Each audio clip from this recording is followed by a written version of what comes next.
ગાવાવાળા પણ હતા, પણ મારો વારો આવ્યો એટલે 1.5 કલાકનો મારો કાર્યક્રમ હતો.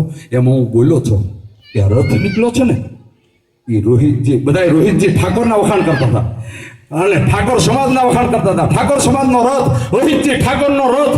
પણ એ વખતે હું બોલ્યો છું, તમે કદાચ કેસેટ એને બનાવી છે એમાં તમે સાંભળજો હું બોલ્યો છું કે આ રથ રોહિતજીનો નથી, આ રથ ઠાકોર સમાજનો નથી.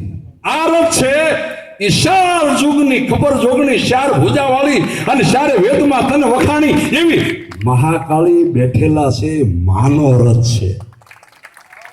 એમ આ રથ નીકળવાનો છે, એ જોગણીનો રથ નીકળવાનો છે. અને જ્યાં જ્યાં જરૂર પડે ને કહેજો ને, મારો બાપ તમારી હાજરીમાં તમારા સામે હું આવી છું. શું કામ? કહેવા માટે.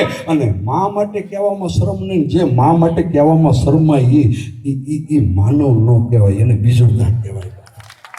જે મા માટે કાંઈ બીજું બોલે, મા માટે હાંસી ઉડાવે, મા માટે વાતું કરે અને મા માટે નીકળેલા માણસની જે હાંસી ઉડાવે એ માનવ નહીં, એને કાંક અમારો વ્યાસ તો એમ કે કોક બીજા કહેવાય. બાપ બહુ વધારો ન કહી શકું, આપણે નાચના બધા વડીલો બેઠા છે એટલે. પણ મારે કેવું છે, આ સમાજની માલપાલી રોહિતજી ઠાકોર મને કહેતા હતા કે રામભાઈ બોલજો.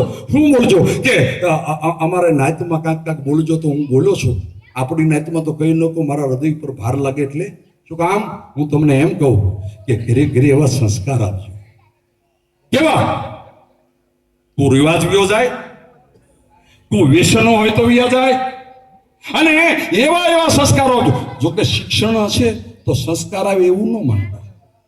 શિક્ષણ હોય ને સંસ્કાર આવે એવું ન માનતા. પણ જ્યાં શિક્ષણ હશે ને સંસ્કાર, અને મારે કેવું છે, સંસ્કાર હશે તો શિક્ષણ આવશે, અને એવું આવશે કે ઠેઠ સુધી પોગાડી દે એવું આવશે.